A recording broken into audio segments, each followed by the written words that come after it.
Let's begin. I'm starting to record. Hopefully. Yeah. Okay. Okay, so we are starting now the introduction to Kiddush, and take us probably another once or two more times to go through the halachot of Kiddush. It's a very, very interesting mitzvah. But let's start from the Rambam. The Rambam says there's a mitzvah to sanctify Shabbat, beginning of Shabbat, and the end of Shabbat. How do we sanctify Shabbat in the beginning? Kiddush on wine. Okay. How do we sanctify Shabbat at the end of Shabbat? Havdalah, which is also a kind of Kiddush on wine. So we have a Kiddush in the beginning and Kiddush in the end, which tells us Shabbat is a different day, a special day. That's what's the idea of Kiddush.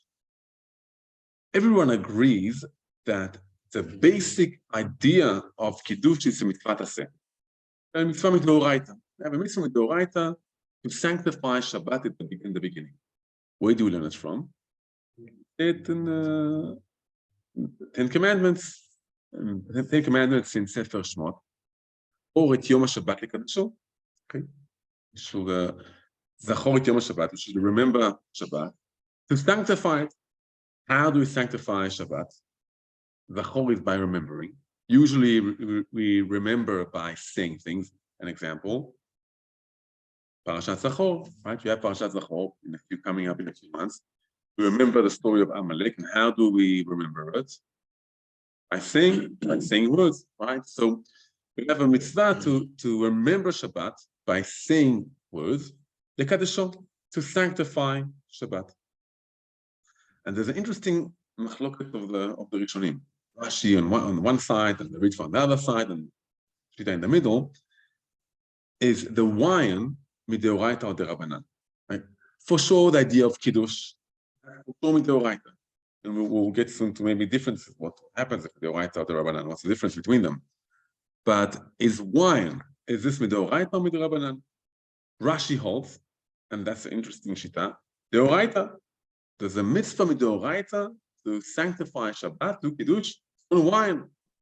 And the question you can ask, where does it say to use wine? It doesn't say anyway to use wine, right? It is to use wine. We have some Rishonim who hold, no, the mitzvah mideoraita is just to say a few words of Shabbat. Today is Shabbat. We do it during davening, at Kiddushta. As soon as we say a few words, that today is a special day, a holy day, we did the mitzvah mideoraita. And there's a so that's the maybe the most lenient shita. There's a little bit more of a middle shita, maybe, that we should do it maybe by when we eat bread, when we Friday night. Friday night. Talking only about Friday night. Yeah, just Friday night.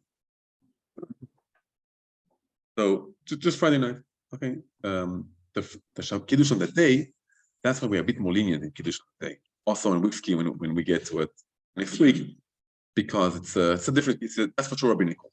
But the Kiddush on the nighttime is for sure midoraita. And we have machloket Rishonim, whether we need wine or no. For most Rishonim, we don't need wine. We do not need wine. It's enough just to sanctify Shabbat by words, drink a meal, or whenever, davening. And for Rashi, he holds that we do need wine as part of the mitzvah midoraita. Now you can ask, where does it say? Where do you say that we need wine? And maybe there's a few psukim that connect between wine and zchira. There's a pasuk in Shir HaShirim, I'm trying to remember it. Anyway, that connects between zchira, remembering, and wine. But that's Shir HaShirim. Shir HaShirim was given quite a few hundreds of years after the Torah was given. So I'm not sure we can learn a bit from Torah from Shir HaShirim to a Torah mitzvah. I thought maybe of a svara for each one of the korbanot, or most of the korbanot that we bring, there's also wine with it. There's niskehem. Today's Rosh Chodesh, right? So we'll be reading tomorrow morning in shul, right? This korban and the sachia, this korban and the sachia and this niskehem. So everything which is being uplifted, which we bring up as a korban, so also wine comes with it. But maybe Rashi understands, well, the Torah says to sanctify Shabbat.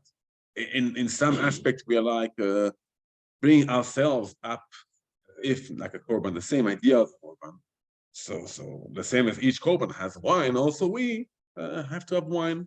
And that's maybe the idea of Rashi. However, most poskim hold that the wine is rabbinical. Kiddush is deoraita. We need to say Kiddush deoraita. The wine is rabbinical.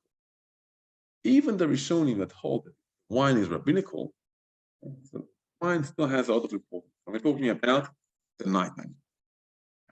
I'll read one seif in the Shulchan Aruch, and then we'll go by that. Another interesting mitzvah we have on Shabbat, which is connected to Kiddush. So the Shulchan Aruch writes in Reish Ayin Aleph, seif Gimel, writes, אם אין מדו משגת לקנות יין לקידוש, ולהכין צורכי סעודה לכבוד הלילה, לכבוד היום ולקידוש היום. Person doesn't have enough money. He doesn't have money to buy wine for the nighttime, and or whatever he needs for the meal in the nighttime, and whatever he needs for the meal in the daytime, and for Kiddush for the day. So he needs to give up on something. What is what's must? What does he have to have? And he writes, מוטב שיקנה יין לקידוש הלילה, ממה שיכין צורכי סעודה. Okay, so it's better to have wine for the nighttime than having whatever a huge meal or a nice meal. Okay, or another, ממה שיקנה יין לצורכי היום. So wine for the nighttime is more important than the meal itself, and more important than wine for the daytime. We already mentioned that the daytime is Kiddush HaRabba, it's rabbinical. In the nighttime, it has the aspect of deoraita in it. Now, it doesn't mean here that if he has all wine or bread, so that's it, just drink wine and starve, don't eat anything. Mishnah Nabura writes that the Achronim, in the name of the Achronim, that he has enough money to buy bread. He's not going to starve, but maybe instead of buying the nice bread, nice challah, the nice herby challah, I think we have here in the Korah, so he'll buy the simple challahs that okay, or instead of buying chicken, so just have a simple meal. So if you can, or having wine, or having a nice meal, a person should buy wine. And that's although we can do Kiddush. If a person, what happens if a person doesn't have wine at all? Makes it on challah, right? He makes Kiddush on challah. I've never seen. I've never seen. I've never seen. Oh, I met a person once who was allergic to, I don't remember the ingredient that most grape juices and wines have. Sulfite. Sulfite. Okay, sulfite. Yeah, sulfite. Wow. So we hosted them once for Shabbat, and we looked specially for the special grape juice without sulfites inside it, and so he had something to do Kiddush on it. But he doesn't find it, so he does Kiddush on bread. So I saw a person that actually met a person that every now and then he does do Kiddush on bread if he can't find this special wine or grape juice. So that's interesting. We can see how wine is so important. Although we can do Kiddush on challah at nighttime, if it's wine or having a nicer meal, so wine. That's for the night. Before we explain why wine, what's so much special about wine, let's go to another mitzvah on Shabbat. Also doesn't say in Torah, and seems like, at least according to some Rishonim, it's deoraita. It's deoraita. So that's the mitzvah of Oneg Shabbat. Okay? Oneg Shabbat. Oneg Shabbat, which means having nice eating on Shabbat, having nice meals on Shabbat, maybe having a nice bed for Shabbat, so you can sleep well on Shabbat. Oneg Shabbat, according to many Rishonim, is deoraita. So, where does it say? Exactly. Okay, exactly. That's a great question. The Karat al Shabbat Oneg, right? The Karat al Shabbat Oneg is from Yeshayahu. Yeshayahu is again the same as Kiddush, same as the Pasuk from Shir HaShirim, is many years after Moshe Rabbeinu, after we got the Torah from Mount Sinai, right? So How do we take the Karat Shabbat oneg and say that's a mitzvah midoraita? Okay, but according to many Rishonim, it is a mitzvah midoraita. Where do we learn it from? Where do we learn it from? So you mentioned the Ramban. Where does he learn it from? From Mikrai Kodesh. Okay, Mikrai Kodesh. And Targum Yonatan says, Shamoit Yom HaShabbat Kadosh, keep Shabbat, and he says, so sorry, he says that the way we do it is tafnukim or having nice foods. So he translates the pasuk in the Torah to something which means oneg. So when we say Mikrai Kodesh, maybe we're thinking about read the Mikrai Kodesh, like the Ramban, but like we might think. But the Ramban says Mikrai Kodesh is, how do we call it Kodesh? We eat on Shabbat. By eating on Shabbat, we call it Kodesh. We call it Kodesh. And it's interesting because we have here two mitzvot, and we'll see not this week, in next week, they are very much connected with the idea of Kiddush Bimkom Seudah. Having Kiddush where we eat goes from Bekarat al Shabbat Oneg, the pasuk in Yeshayahu. Okay, we'll discuss it next time. But learn from the pasuk. You call Shabbat in a place of Oneg, and all the meanings of it we'll learn afterwards. But those two mitzvot are connected, they are tied to each other, and both of them don't have they aren't written in words of the Torah, but we can understand from Zachor et Yom HaShabbat HaKadosh, remember Shabbat, and Mikrai Kodesh, that it means to sanctify Shabbat and wine, according to Rashi, or eat nice food on Shabbat. But we can see. So, now, quite a few Rishonim hold that Oneg Shabbat is Deoraita. I think quite a few Rishonim hold it. And an Afkamina would be an outcome we have. Are we allowed to fast on Shabbat? No? What happens if I do a neder, a shvuah, to fast on Shabbat? Yeah, Daf Yomi is learning Masechet Nedarim. What? It's void. It's void. So if a person swears that he will fast on Shabbat, or he won't eat on Shabbat, then there is something else. The person swears that he'll fast on Shabbat. Here we have a mitzvah midoraita and the shvuah. So a mitzvah midoraita wins. We can't have a shvuah, an oath against the mitzvah, right? If a person swears not to eat on Chanukah, not to eat on Purim, which is a rabbinical day, so he can fast. But if a person swears not to eat on Shabbat, mitzvah midoraita, we aren't allowed to fast on Shabbat. Right? So that's a mitzvah midoraita, and you can say again, it's only hinted in the Torah. Why is it only hinted when we have so many places in the Torah where Shabbat is mentioned? More from the angle of Allah. Yeah, and maybe is what Melchizedek brought when he welcomed right. Wine. And wine, which is exactly like which from that's listically good. That's also the source of those two things. Yeah, so Melchizedek Melech Shalem. No, that's new for me. Right, So Shalkoach, right? So it brings lechem v'yayin. Okay, that's a very nice connection. Okay, Melech Shalem. Yerushalayim also connected to us. Okay, so that's Rabbi Mansour. what is it? Rabbi Eli Mansour. I mean, he brought it. Yeah.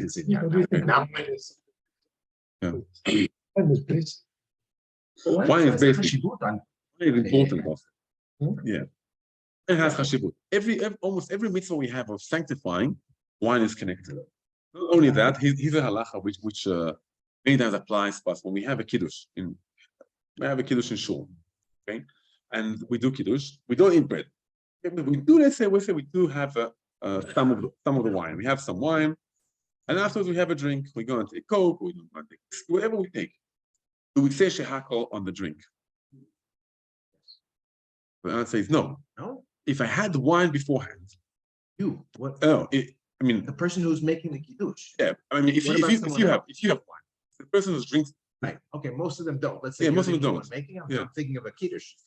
I say the kiddush in shul. Let's say Everyone does. if only the rabbi has wine, and obviously other people who drink That drink. was the scenario I was thinking. But the But person who drinks wine, he does not have to make a shot. he does not have to make a shakol. Even Even bread, anything. below bread, like a cookie after you eat bread, to make Yeah. it same in But wine is even more important. Wine is even more important.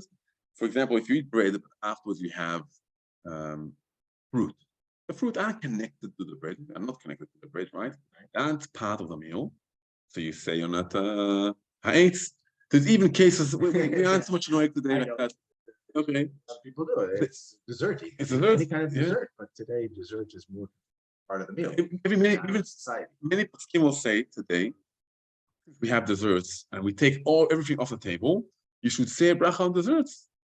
Yeah, you have ice cream. I'm not saying it halacha lema'aseh. The common minhag is not to do it, but some poskim will say, I said, I clear out the table, and I bring coffee or something like something strong just to clear up my clear up my mouth. I might have to say shehakol. But that would imply that that's like a separate meal. Hey, desserts are more considered part of the more meal. part of the meal, yes. Right. So that's a question. It's a question if it's part of the meal or no. That's exactly the question. It depends where you're from. Yeah. But with wine, it doesn't matter if it's part of the meal or not part of the meal. You have Coke, you have whiskey of $100 per bottle. Wine is always more important. You say hagafen, and that's it. So wine has something very, very special in it. Wine has something very special in it. And as you asked, well, it doesn't say in the Torah to do Kiddush on wine. It doesn't say in the Torah to have the mitzvah of Onik Shabbat. So where do we see it in Shabbat? So first, a simple answer is, well, all of the 39 melachot aren't written in the Torah. There's only one of 2 melachot which are written in the Torah. One is lighting fire. I have machloket over the Tanaim, why is that written? And one is moving things. These are the only 2 melachot out of the 39 which are written. The rest of the melachot are not written. So you can also understand Chazal had the Kabbalah. There's a sort of maybe halacha lemoshe Sinai. That we also have to have Kiddush and wine, according to Rashi. Or that there's also a mitzvah to eat and drink on Shabbat. And Yeshayahu, he just wrote it down because he wrote it down. But even beforehand, it was a mitzvah. That could be a simple way understanding of it. I heard a nice inyan that wine signifies. You drink wine, you change. Your personality changes. You become a little looser. Every time goes through change. Pesach, it's when we changed from slaves to freedom. Also, the whole different changes we went through. Think of every time we drink wine, we're changing. We're changing, exactly. They're changing from single one, to one. Greek milah, he's changing from a human being to a Jew. Shabbat, we're changing from definitely changing. People are actually different. So this inyan of because if you're looking for one aspect, I think, of the wine that's representative of what it's changing. It's changing. The common denominator between all of them. Exactly. So wine is changing. If you want to even say it connected to Shabbat, it's not just changing, it's uplifting. Because you take wine, yes, and it starts from grapes, and it's okay. They're very nice grapes. They have a thick peel and pips inside, and so nice to eat. That's just grape. Then you crush them, and it stinks, but then it uplifts, and it becomes hopefully something. So it changes upward, and that's the idea of Shabbat. Change upwards. Change upwards. But there's something interesting about wine and also the mitzvah of Onik Shabbat. In the end, wine can be seen also as something very physical. Hey, someone drink too much to get drunk, and it's something very, very physical. It could detrimental. It could also bring us down, yeah. right? The same as food. Okay, food, we see it as something which all the animals also eat. So by eating nice food on Shabbat, we are sharing something that the animals also do. But that's the idea of Shabbat, behind Shabbat.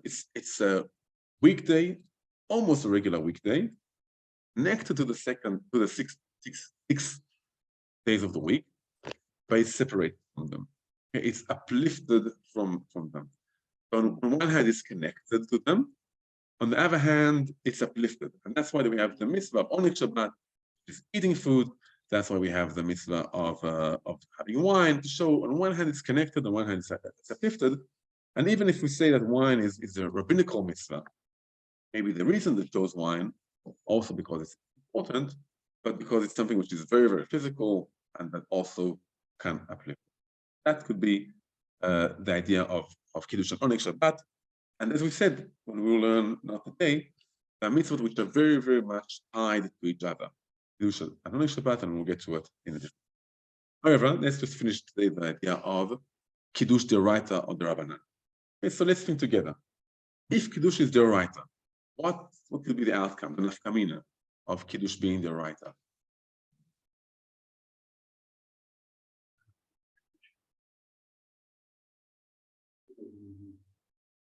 Oh, take preference of the rabbi. So preference, exactly, preference on rabbinical. We bring two nafkaminot. One, a child do Kiddush for an adult. A child, let's say he's 12 years old. Okay? Let's say the person doesn't know how to read and the child knows how to read. He's chayav mitzvot midirabanan. Can he do Kiddush for the adult? No. Because the adult is chayav midiraita, the child only midirabanan. That's one nafkamina.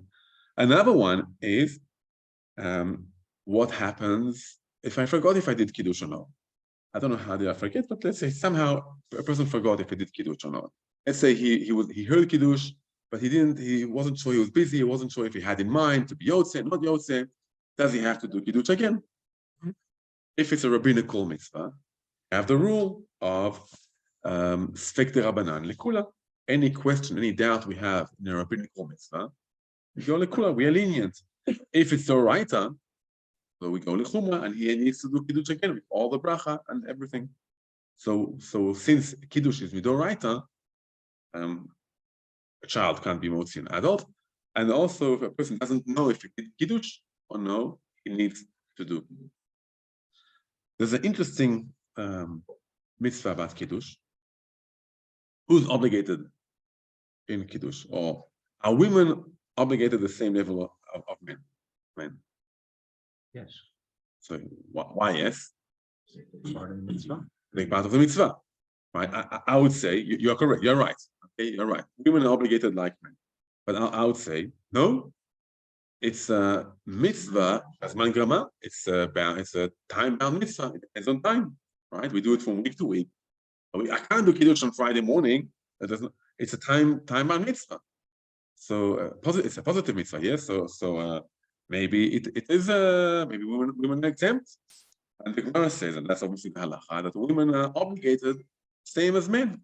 Okay, and a child, for example, he can't do Kiddush for his mother. Okay, if the mother, the same as an adult, doesn't know how to read, she needs to or say word by word with him, or find someone else to do Kiddush for her. Right. Obligated like men. Yeah. No, it's man grama. Even though But they were affected by the part of the nest. part of the nest. Yeah. Part of the nest. They were part of the Amdet. From the whole Hanukkah mirror. Yeah. And here we have even, since it's the D'Oraita, so we have to find a D'Oraita source. Right? But we know that there's between the Dibrot, the 10 Commandments in Sefer Shmot, and the 10 Commandments in Sefer Dvarim, in Beit Hanan, we have a few differences. The one most famous change between them, the difference between them, is Zachor and Shamor. Zachor is written in Shmot, as Zachor is a positive. Remember, that's a source for Kiddush.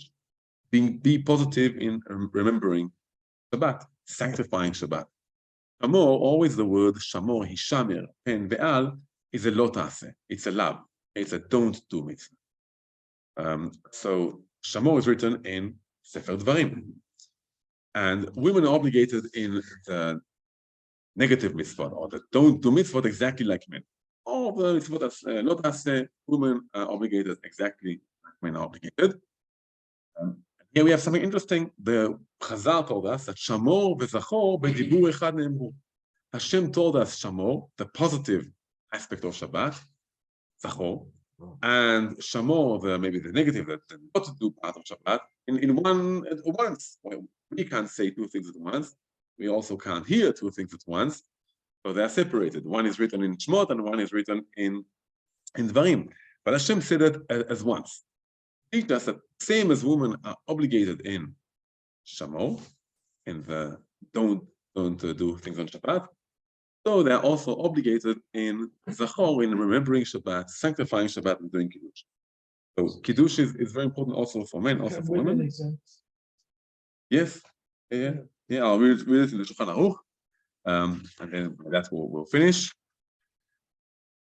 נשים חייבות בקידוש, אף על פי שהוא מצוות עשה שהזמן גרמה.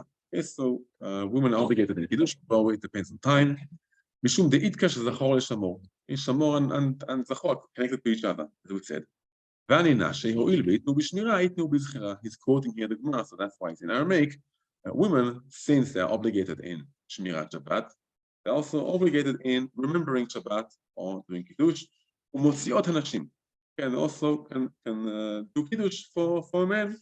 הואיל וחייבות מן התורה כמותם. Since women are obligated in Kiddush exactly like men, maybe something which is to think about it as something not to do, because Kiddush is so important.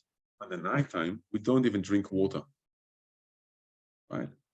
Havdalah, so we can be a bit more lenient, and Kiddush at the daytime we can be sometimes a bit more lenient, but on the night time, since it's Doraita, we don't drink water beforehand. So everyone, men or women, shouldn't drink water before Kiddush, or shouldn't eat before Kiddush, because it's Doraita. What time usually? From Shabbat comes in until Which when 10, 20 minutes after hiding? Yeah, when Shabbat comes in. That's Yeah. Okay. So Yishar Koach. Next week on the same link, same link at the same time. Well,